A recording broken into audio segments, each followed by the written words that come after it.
Lecturas asombrosas. Entrevistas de difusión literaria. Conduce Ángeles Barrera Jofré.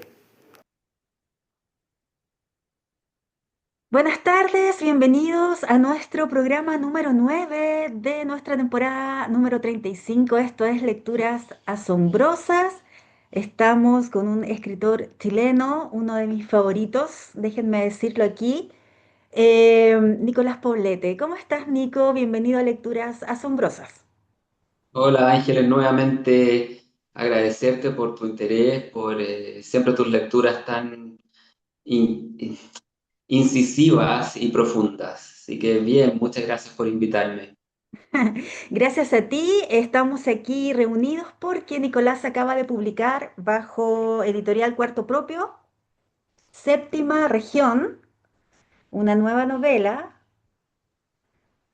su nueva novela, que fue presentada el 14 de mayo, ¿cierto? Así que estamos con esta novedad. Invito también a nuestros seguidores a que una vez que nos vean aquí en Lecturas Asombrosas, también puedan acceder a las entrevistas que has estado realizando, ¿cierto? En esta gestión periodística que realiza, cierto, con tanta dedicación Mariana Ales, a quien aprovecho de agradecerle desde ya esta posibilidad de conversar contigo. Nicolás, voy a presentarte primero, antes de entrar de lleno en esta historia que voy a contarles que me tiene un poquito angustiada como lectora. Nicolás Poblete Pardo es periodista y doctor en literatura de la Universidad de Washington. Es autor de una obra en la que confluyen distintos géneros, poesía, cuentos y novelas. Su primera novela, Dos Cuerpos, un relato político minimalista publicado el año 2000, abrió el camino a consecutivas entregas. Las novelas Réplicas, Nuestros desechos, No me ignores, Cardumen. Si ellos vieran, Concepciones, Sinestesia. En la isla, Dame pan y llámame perro, Subterfugio, Succión, Corral, La casa de las arañas, los volúmenes de relatos Frivolidades y Espectro familiar y los poemarios Swimming, The Wit y Atisbos. En Séptima Región Poblete, aquí vamos a hablar, dice que profundiza en la indagación de la idiosincrasia chilena marcada por momentos claves de la historia reciente, como el estallido social y sus repercusiones en nuestra sociedad actual. Nicolás, quiero empezar diciendo que nos tienes, quienes somos tus lectores, tus seguidores, ¿cierto? En tu narrativa y poética, nos tienes acostumbrados a una narrativa, según mi punto de vista lector, hiperrealista. Describes con un nivel de detalle extremo y minucioso, ¿cierto? Y en tus novelas te enfocas intensamente en mostrar nuestras dinámicas urbanas, ¿cierto? Y mi primera pregunta es, ¿qué gatilló esta historia? Si fueron los personajes o la trama. Mm, sí, mira, buena pregunta, porque en general es como una confluencia de ambas cosas, pero es verdad lo que tú dices, si es que uno tiene un personaje y empiezas a desarrollar ese personaje, un personaje particular, ¿no? Que es un personaje que no eres tú mismo, no es la voz narrativa, y que se caracteriza y que tiene algunas características particulares, ¿no? Como en el caso del gurú de esta novela. El mismo personaje, una vez que lo empiezas a construir, empieza a hablar de un cierto modo y a comportarse de una cierta manera. Entonces, en algún sentido, la creación del personaje y la trama van corriendo en líneas paralelas. Porque la trama aquí, en esta novela en particular, es muy breve, ¿no? Muy sucinta la trama. Es eh, simplemente una reunión entre dos personas y un proceso de degradación, podríamos decir, en esa relación entre dos personas, en una suerte de pareja, por el hecho de ser dos personas. Entonces, la trama no es tan importante como en otras novelas mías que están bajo el género de misterio o thriller, donde tú tienes que suspender un poco la acción para que la narración vaya avanzando, desarrollándose y luego llegar a una resolución. Mientras que aquí prácticamente sabemos desde el principio lo que va a ocurrir, lo que no hay bueno, hay un par de sorpresas, pero no son las que llevan a cabo el desarrollo de la narración, de la trama. Entonces, fue una mezcla entre estas dos cosas que tú señalas, la trama, como es, ¿no? Un personaje que está en un proceso de duelo y toma contacto con un maestro, un gurú, un ex colega, y luego el desarrollo de estos mismos personajes que por sí mismos, al ser descritos, van siguiendo los pasos de su propio destino. Nicolás, quiero decirte que la lectura de Séptima Región para mí significó como lectora, ¿cierto? Al momento de ir leyéndola, sentirla como en una tríada. Eh, lo voy a decir así porque la pregunta tiene que ver con tu proceso de escritura. Como lectora, para mí esta historia significó tener momentos febriles, trepidantes. Es una lectura vertiginosa. No puedes detenerte porque quieres saber qué va a pasar, aunque hay en la forma de la estructura, a diferencia de tus novelas anteriores, son capítulos de media página, una página y media, son muy breves, está muy acotado el contexto, el lugar. Em, entonces esta lectura se vuelve también con esta fiebre que acusa o que sentimos a través del personaje principal que es Renato, ¿cierto? En estos pasos de pseudo sanación. Em, Mm. Eso significó para mí como lectora. ¿Qué significó para ti o cómo lo viviste en el proceso de escritura? Fue una cosa más alejada, ¿cierto? De estar como muy distanciado de las situaciones, o también pasaste por momentos somáticos al escribir esta historia. No, parecido a ti, yo creo. Lo que pasa es que en el momento quizás uno no tiene tanta conciencia de las emociones y las sensaciones que tú dices que sentiste a medida que leías, ¿no? Pero eh, una vez que lees, después de haber escrito, ocurre lo que tú dices, ¿no? Un poquitito sentir, cuando ya haces una lectura como lector, no como escritor, no como el productor de eso, sino que como el que creó eso, ahí tú ya lees con otros ojos. Y sí, yo creo que es bien, bueno, un poco lo que comentábamos hace un momento, esta cosa delirante, sí, yo también la siento. Creo que todos tenemos la posibilidad de caer en eso, de caer en un delirio. Aquí, en el caso de esta novela, es una dramatización de lo que podría ser cualquier relación de pareja, ¿no? De cualquier vínculo con otra persona. Están llevados a un extremo, ¿no? Un extremo delirante, como dices tú, alucinógeno, exacerbado por los ritos por los que él tiene que pasar, que también implican consumir plantas alucinógenas, etcétera, ¿no? Nicolás, el tema que aborda Séptima Región tiene que ver con la vulnerabilidad humana, representada en este personaje de 40 años, ¿cierto? Que acaba de perder a su señora y se reencuentra con este amigo que está como en un ámbito, ¿cierto? Como de gurú o de sanador. Eh, y este tema de la vulnerabilidad, ya sea individual o colectiva, enfrentada a lo que nos ofrecen estos grupos sectarios o pseudo sectas, ¿cierto?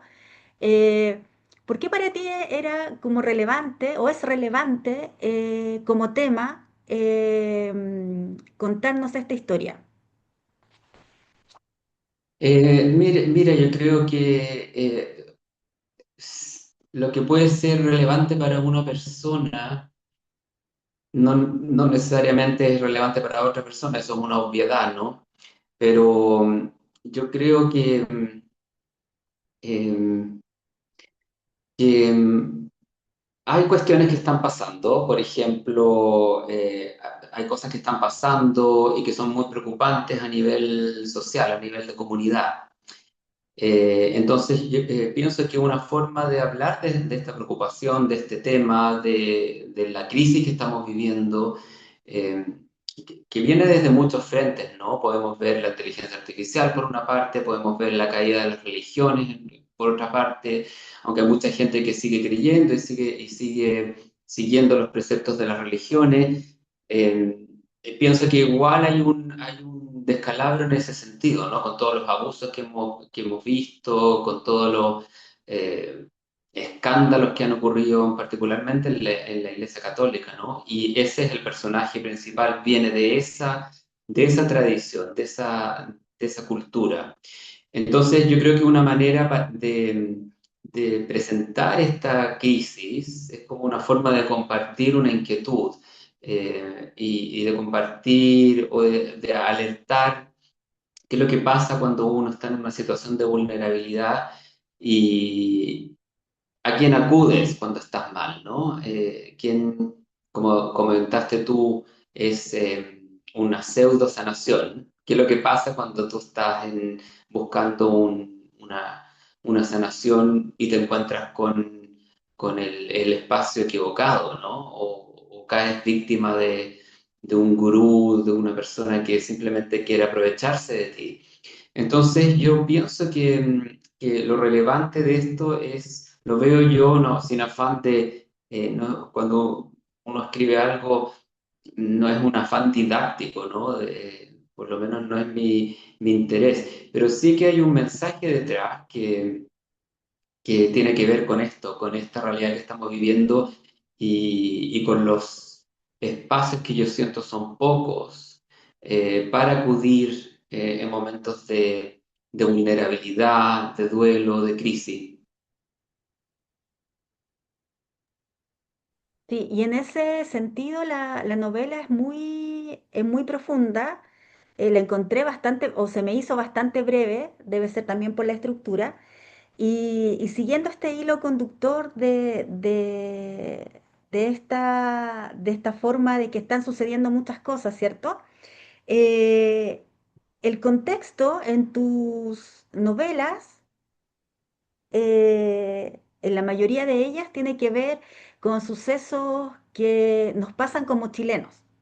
¿Cierto? En Corral vimos lo de Antuco, en La Casa de las Arañas, el tiempo de las torturas y la dictadura.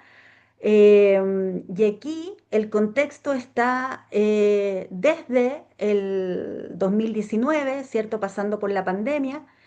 Y esta forma tan individualista en la que nos movemos en el mundo, en nuestra sociedad y en el mundo en general.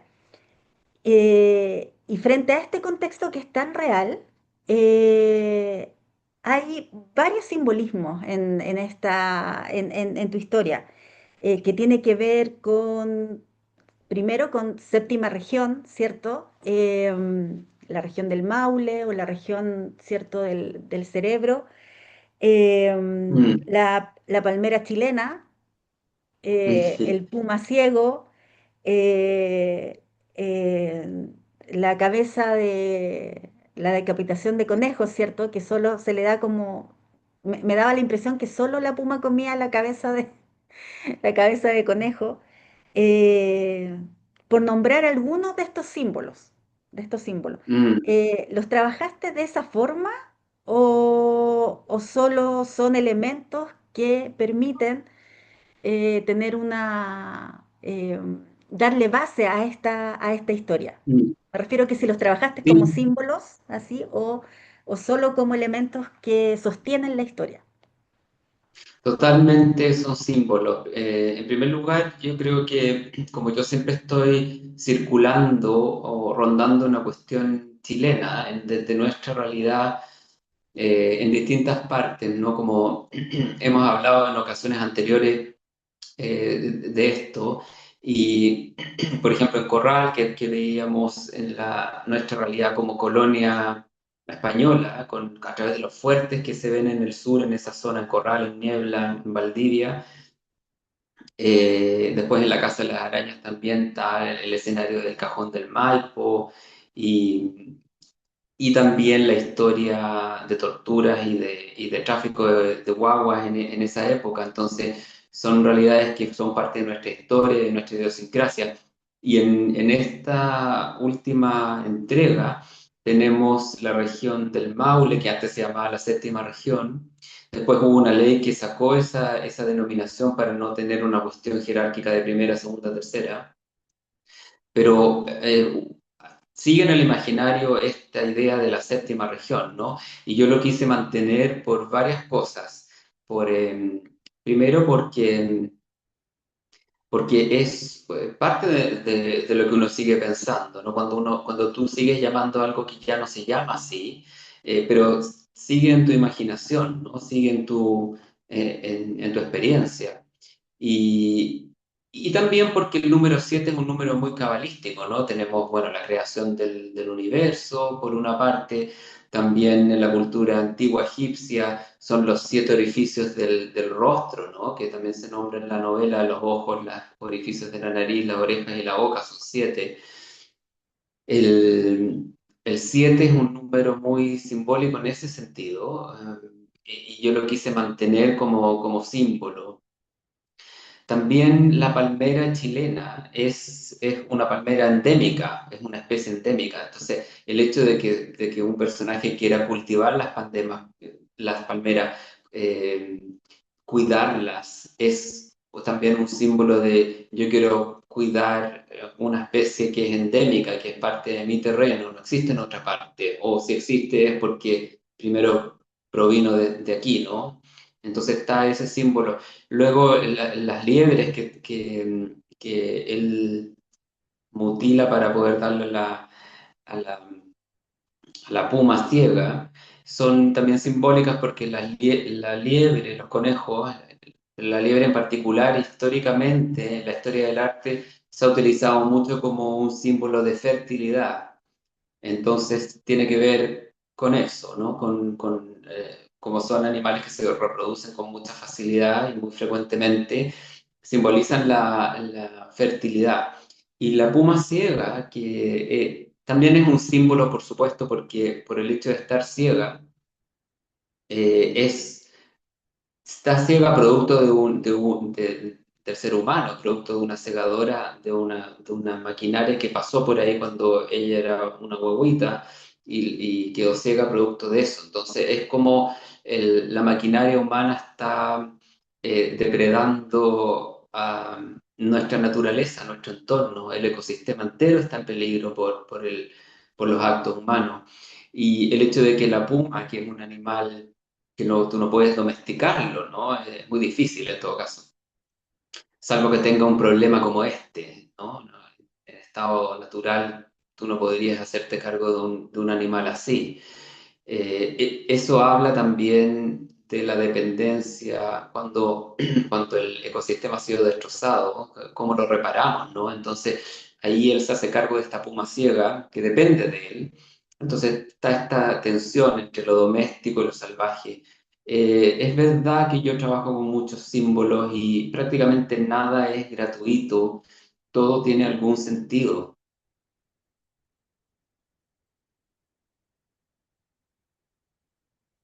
Y mientras tú me vas contando, voy haciendo nota. Mm. Sí, y eso fortalece tu estilo propio, ¿cierto? Quienes conocemos y admiramos tu literatura podemos no sé, leer con confianza, ¿cierto? Tus nuevas propuestas. Y te faltó también en este recuento del simbolismo el séptimo rito, que, que se supone Ujú. que se supone que es el último, ¿cierto? Dentro Sí. de esta sanación. Ujú. Para no hacer Claro. spoiler, solamente lo voy a dejar hasta ahí. Em, y siguiendo con esto de los símbolos, ¿cierto? Eh, ¿por qué, por qué eliges, que fue lo que más me llamó la atención dentro de de toda esta trama, por qué eliges que los personajes sean masculinos y sean ambos del mundo de los terapeutas? Ujú. Porque podría haber sido un abogado, no sé, un profesor. ¿Por qué eliges que sean de ese mundo Ujú. quienes se enfrentan? Porque hay Ujú. un enfrentamiento cruzado por la vulnerabilidad, eh, el dolor, ¿cierto? Y la pérdida del protagonista, ¿cierto? De uno de ellos, de Renato. Eh, Ujú. ¿Por qué? Sí, mira, qué interesante tu pregunta, porque exacto, uno podría decir por qué vienen de ese mundo y no de otro, ¿no? Yo creo que aquí es bien importante, es parte de lo que comentábamos antes, de el desamparo, la intemperie en la que estamos cuando se trata de buscar acogida, ¿no? Si tú tienes un trastorno de la personalidad o una condición psiquiátrica, una enfermedad mental, tienes pocas opciones en esta sociedad productiva, competitiva. Y se habla un poquitito de esto. Ellos formaron parte de una comunidad terapéutica donde trataban a gente con problemas psiquiátricos. Entonces hay una discusión ahí en torno a qué pasa con esta gente, ¿no? Qué rol tienen en nuestra sociedad, cómo podemos protegerlos, cómo podemos ayudarlos, idealmente conseguir que ellos sean independientes y puedan ganarse la vida o vivir autónomamente, ¿no? Ese es el objetivo que es muy difícil de conseguir. Entonces ellos están en ese trabajo, que es un trabajo social muy importante, ¿no? Y muy precarizado, yo siento, porque verdaderamente no hay muchos espacios, y esto es algo que conozco. Los emprendimientos que se hacen en torno a esto son muy loables, yo siento, pero muy difíciles de llevar a cabo. Y uno de los protagonistas, que es Eneas, que es el gurú, que también formó parte de esta comunidad, tiene un hijo con epilepsia, ¿no? Esto lo sabemos prontamente. Y la epilepsia también, en el caso de él, es una condición que ha impedido que su hijo lleve una vida normal, ¿no? Partiendo porque el remedio que tiene que tomar es carísimo. Y de hecho, así surge el conflicto para él, cuando en el estallido va a saltar una farmacia, a robar, porque quiere conseguir los remedios que son carísimos, los remedios, y ahí hace como una ecuación de cuánto valen los remedios, que ni siquiera con su sueldo un año entero puede conseguir los remedios para un mes, por decirte. Entonces, yo creo que es importante que ellos vengan de este mundo terapéutico que habla de lo difícil que es llevar a cabo esta terapia y lo difícil que es hacerse cargo de este conflicto social, ¿no? Hay poca salida y el predicamento que ellos viven, el conflicto, la crisis que ellos viven, es también producto de este desamparo en el que está la comunidad afectada por trastornos, condiciones, enfermedades mentales, psiquiátricas. Y ese otro de los puntos a favor de esta historia que pone ese foco y nos hace como lectores también cuestionarnos en cuanto a cómo está nuestra salud mental, cuánto tiempo le otorgamos a nuestra salud mental. No hay, yo no sé, estoy Mm, como alejada del mundo de los terapeutas, pero no hay como mm, así como se enseña matemática e inglés, ¿cierto? En la parte formativa no hay mm, enseñanza en que te autogestiones para saber si realmente necesitas ir a conversar con alguien, ya sea un terapeuta, un psicólogo, un psiquiatra. Y es uno de los valores que encuentro que está muy bien destacado en esta historia. Hay una cita que incluyes de Anais Nin, ¿cierto? mm, Que dice que no vemos el mundo como es o las cosas como son, sino como somos nosotros, ¿cierto? Vemos mm, el mm. mundo. Nico, ¿cómo ves tú el mundo? ¿Cómo lo ves? Esa cita yo la encuentro, sí, esa cita yo la encuentro súper ilustrativa, por decirte, porque es verdad y de hecho uno lo ve siempre. Es como si tú presencias algo o atestiguas algo que puede ser traumático, no necesariamente, pero puede ser incluso ver una obra de teatro o una película o un cuadro con otra persona, la otra persona no va a percibir lo mismo que tú, no exactamente, ¿no? Entonces, eso es una característica de nuestras percepciones, que cada uno percibe con el bagaje que uno tiene, ¿verdad? Con tu sensibilidad, con tu educación, con tu background. Eh, yo como veo el mundo, difícil, yo lo veo como una esfera muy difícil de sobrellevar, en particular para ciertos grupos. Yo tengo suerte, yo creo que por el mismo hecho de que estemos aquí los dos conversando sobre este tema, ya es un lujo, ¿no? No cualquier persona puede darse el lujo de analizar su entorno o de tomarse un tiempo para crear algo que refleje ese entorno, ¿no? En general, la gente en general no... eh, todo el mundo tiene ideas y todo el mundo tiene opiniones y todo el mundo tiene su punto de vista, ¿no? Pero no cualquier persona, no todas las personas sienten la necesidad de hacer algo con eso. Generalmente el grueso de la gente probablemente se contenta con un pasar cómodo, ¿no? Con un pasar sin problemas, sin conflicto.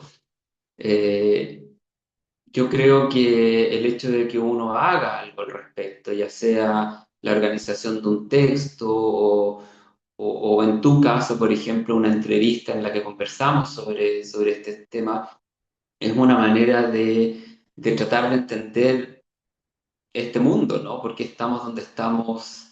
¿Qué salidas puede haber? ¿Qué beneficios hay? ¿Qué opciones tenemos? ¿Por qué tenemos que luchar por ciertas cosas y no por otras? ¿Qué causas seguimos? Por ahí va un poquitito mi sensibilidad. Sensibilidad eh, que te inspira a escribir primero, ¿cierto? Y también que inspira a tus lectores. Una de las características también de tu narrativa es que es muy poética. Y en los Mm, diálogos que establecen, por eso digo que era vertiginosa, febril, porque estaban a la intemperie, ellos mm, haciendo los rituales, pero como lector uno sentía como el sofoco, como esta cosa que están tan mm, juntos, tan entre el fuego, la, la cosa punzante que usaba Eneas, las piedras y estar mm, masticando, ¿cierto? Estos coquitos de palmera mm, o estos brebajes que preparaba el gurú, tiene que ver con esta sutileza o con esta forma en que tú ves el mundo que mm, nos rodea y lo planteas en la narrativa. Pero también es muy poético, muy poético. Y ahí, en esa forma poética tan tuya, tan propia tuya, eh, podemos sentir tanta ternura frente a la vulnerabilidad y unas ganas mm, de ir a rescatar al pobre Renato, mm, de sacarlo de mm, ahí. Eh, eh, mm, ¿Cómo trabajas esta prosa poética?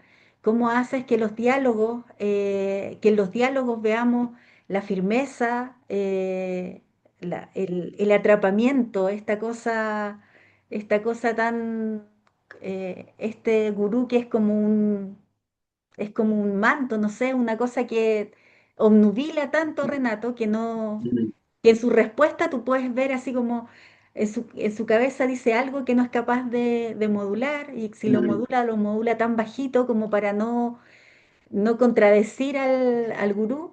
¿Cómo trabajas esa poesía?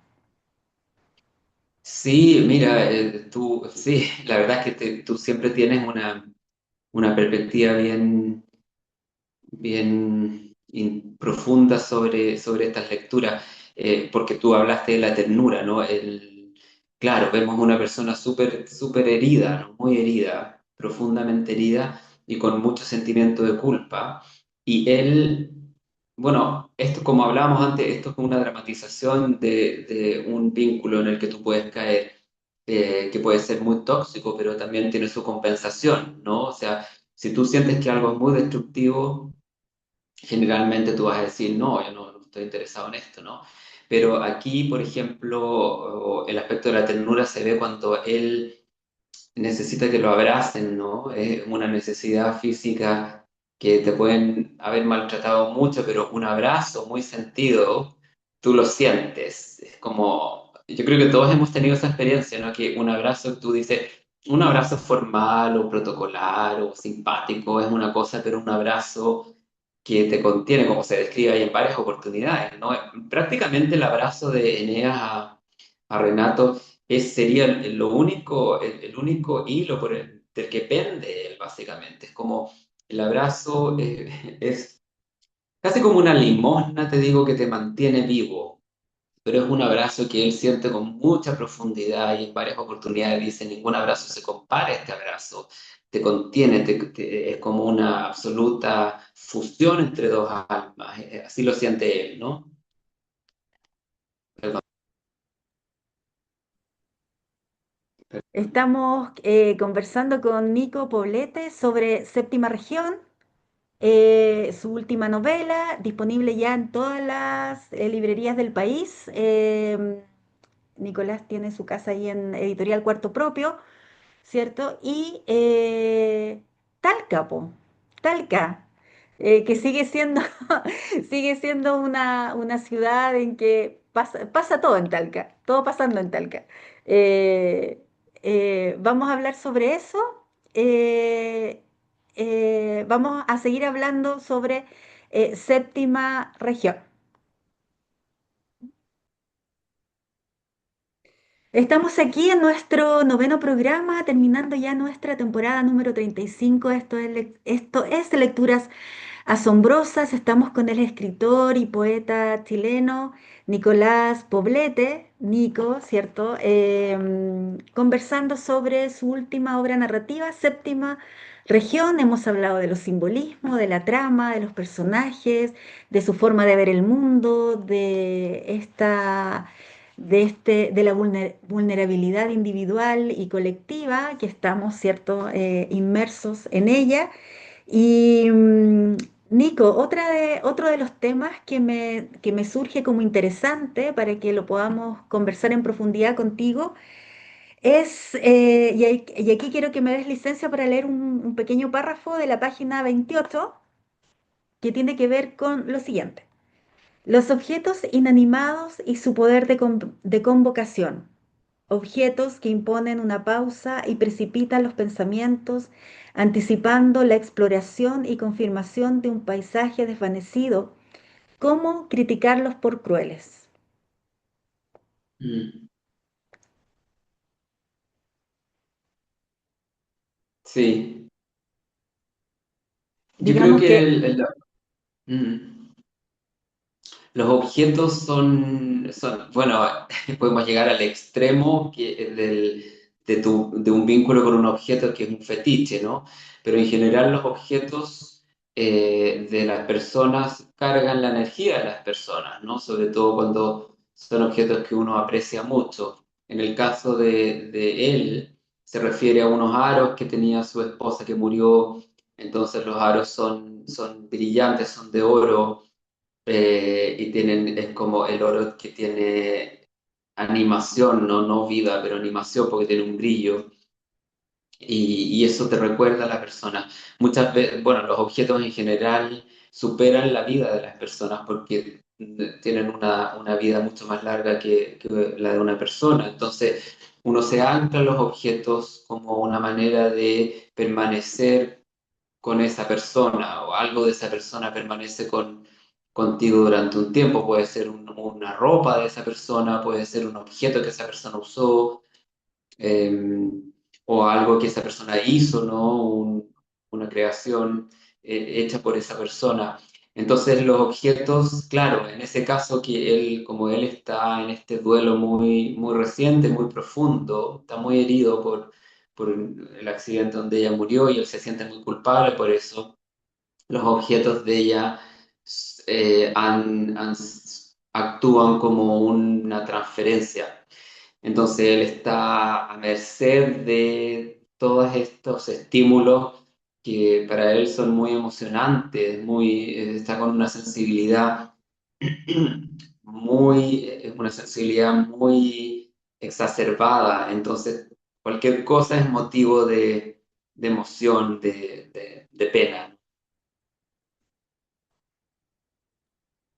Sí, y además porque es a través de estos objetos, ¿cierto? Ya sean los aros, las mandarinas, el espejo, su cepillo, es que tenemos nosotros, él va reconstruyendo para nosotros y para sí su historia de amor con Millaray. Es a través de esos objetos que nosotros vamos conociendo cómo había sido su relación y el momento ahí del impacto.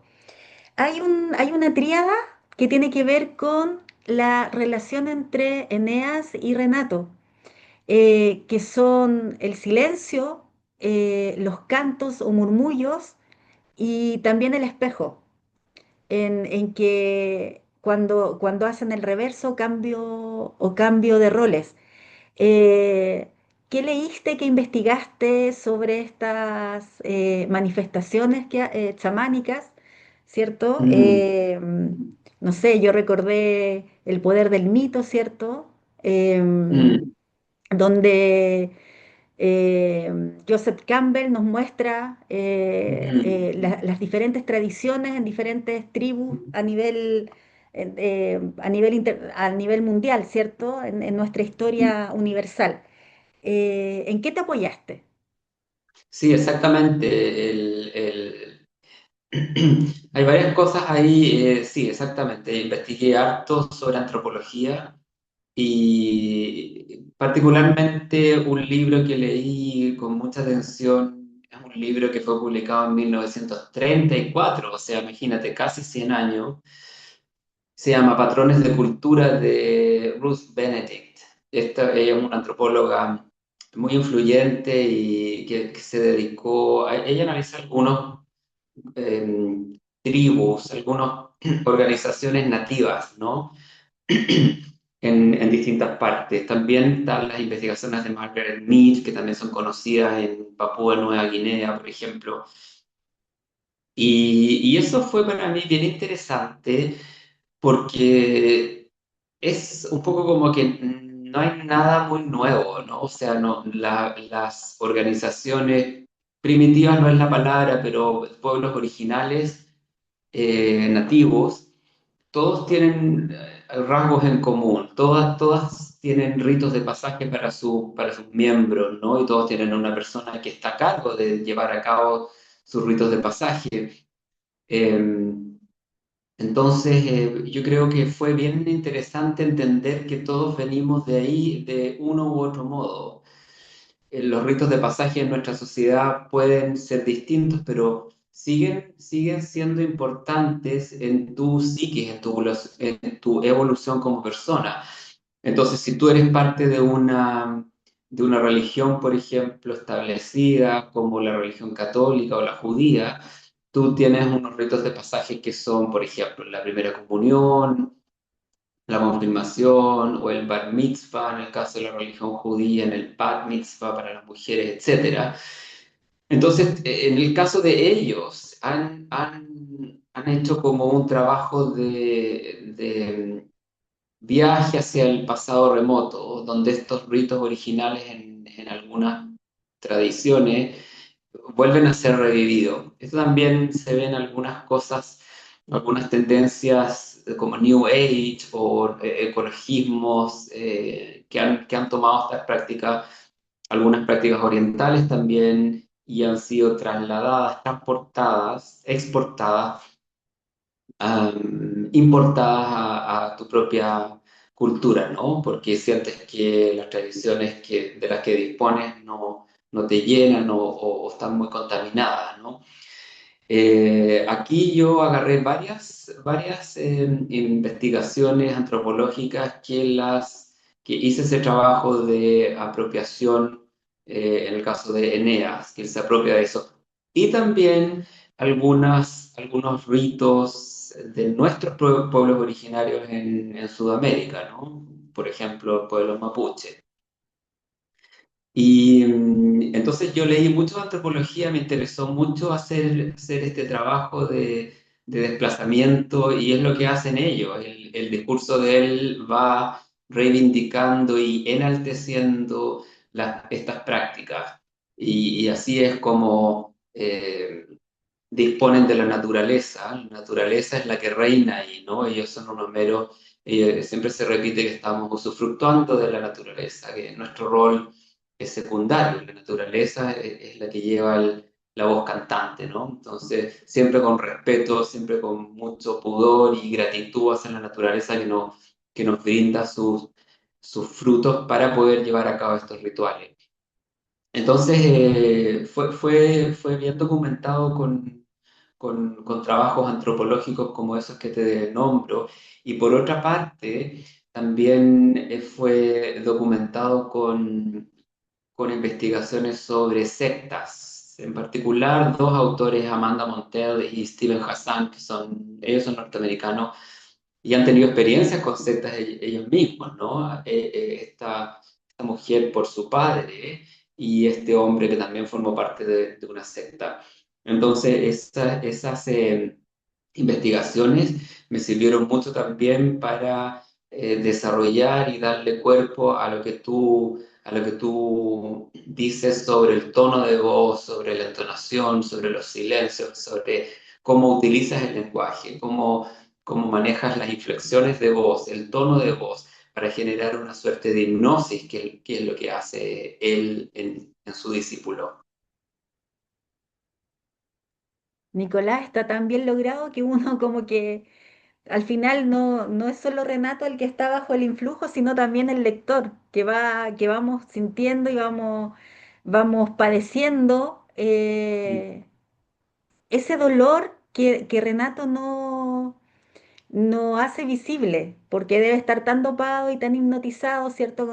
Entre los brebajes y los murmullos, los cánticos, que, que es fascinante. Y aquí es la invitación a nuestros seguidores en Lecturas Asombrosas que se atrevan con esta novela y con las anteriores de Nicolás y también con su poesía, eh, porque si bien nos tiene acostumbrado a una estructura, una forma, todas las historias son únicas. No hay, uno sabe que son de Nico Poblete, pero son cada una en su contexto y en su estructura, historias que nos interpelan y que nos dejan un poquito así como,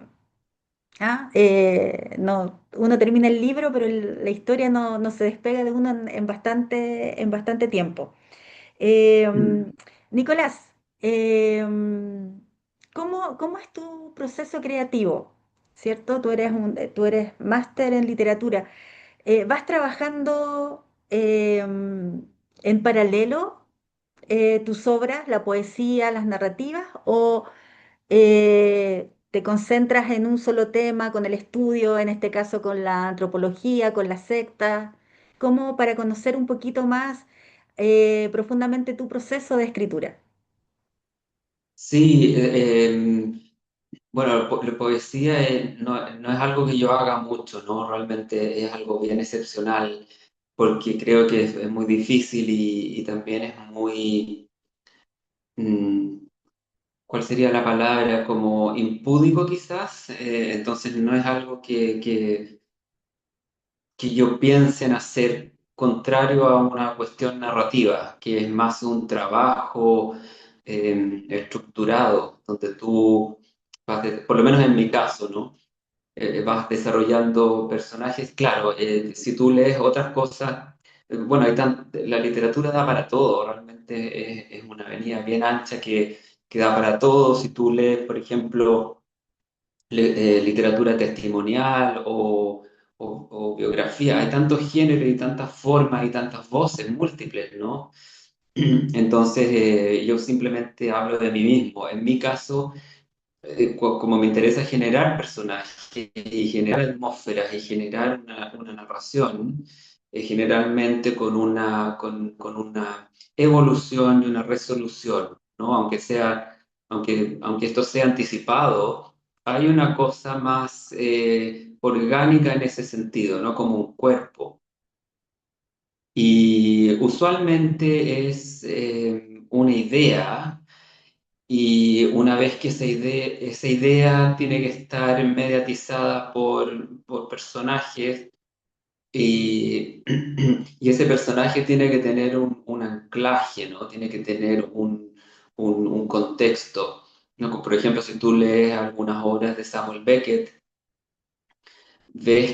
o de Edgar Allan Poe, por ejemplo, ves que es muy difícil en algunos de estos textos encontrar un contexto real, ¿no? A veces es simplemente una voz que habla, que no sabe si está en una habitación, dónde está, desde dónde está hablando esta voz. A veces ni siquiera sabe si hay un cuerpo detrás de esa voz.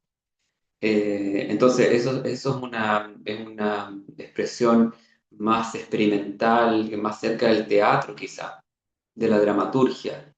Pero en mi caso, siempre hay un contexto más real, aunque pueda haber delirios y pueda haber un deslizamiento hacia algo más fantasmagórico. Siempre hay una tierra donde los pies están anclados.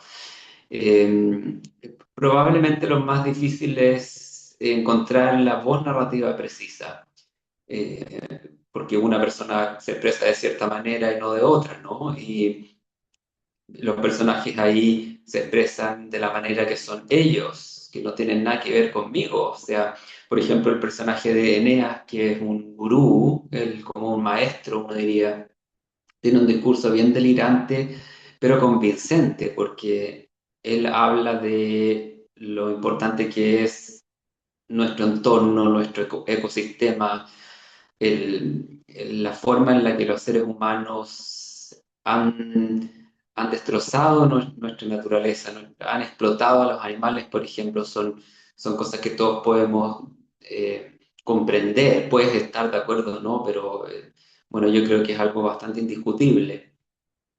Entonces, él tiene ese discurso y expresa ese discurso de manera delirante. Renato, por otra parte, él está en una situación como lo describiste tú, ¿no? Como dopado. Uno ve gente así, por ejemplo, y por eso también el contraste con la comunidad terapéutica en la que ellos estaban, en los que ellos trabajaban. Los usuarios, como los llaman ahí, también están todos medicados, son como ¿qué pasa con la gente que tú tienes que medicar para que puedan subsistir en esta sociedad, ¿no? Es una forma de domar, de domeñar ciertas personalidades para que puedan adaptarse a esta sociedad, aunque no sean productivos, pero que no causen problemas. Entonces, es triste en algún sentido que tú tengas que estar completamente medicado para poder tolerar la realidad. Y por otra parte, hacemos este salto al reducto del gurú, donde también hay un tipo de hipnosis, también hay un tipo de, una colonización de su cerebro que le permite a él estar donde está. Entonces, en mi proceso siempre hay una unión, una confluencia entre personajes y voces narrativas y un contexto que siempre tiene que ver con nuestra realidad chilena. Y en eso yo te agradezco mucho, que sea desde nuestra realidad, porque, no sé, de aquí a 20, 30, 50 años en que alguien tome cualquiera de tus libros, ¿cierto? Va a poder decir, oye, esto pasó en esta situación nos pasó a nosotros en esta determinada época de nuestra historia o de nuestra historia civil o como quiera que sean las Mm, nuevas clasificaciones que se harán en el futuro. Nicolás, mm, para terminar con esta conversación, mi última pregunta, ¿por qué que tiene que ver, saliéndonos un poquito, o sea, tiene que ver con esto a partir de esta lectura? ¿Por qué crees tú que estamos siendo eh, o estamos como sociedad tan vulnerables? mm. Eh, bueno, hay muchos motivos por los cuales estar alarmado, ¿no? Salvo que seas una persona muy inconsciente o muy centrada en ti misma, uno no puede dejar de aceptar o de reconocer que sí que todo es muy difícil y en particular ahora, yo creo, con la realidad global, porque también todo repercute, ¿no? La globalización es una forma de democracia en ese sentido, todos estamos afectados de distintos modos, pero sería muy ingenuo pensar que todo está ok. Yo creo que tengo una hipótesis que siento que la educación, bueno, yo soy profesor también, entonces tengo, a pesar de que yo no estudié pedagogía, me he dedicado a hacer clases durante 20 años, más de 20 años. A ver, claro. 25 años casi, un cuarto de siglo. Entonces creo que, porque he estado en ese lugar, he transitado ese lugar, creo que es un lugar muy importante, el de educador, el de profesor, y de hecho ese es mi próximo proyecto, hablando de este drama de los profesores y de la educación en general.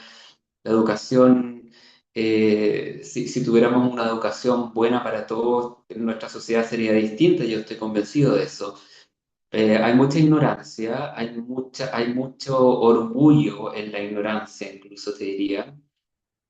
Y ahí yo creo que hay un trabajo que se podría enmendar algo volviendo a prestar atención a la educación. Pero ahora es muy difícil, yo creo que con la inteligencia artificial que está arrasando todo y también con la pérdida del canon, ¿no? Yo estudié, entonces tengo una formación más convencional.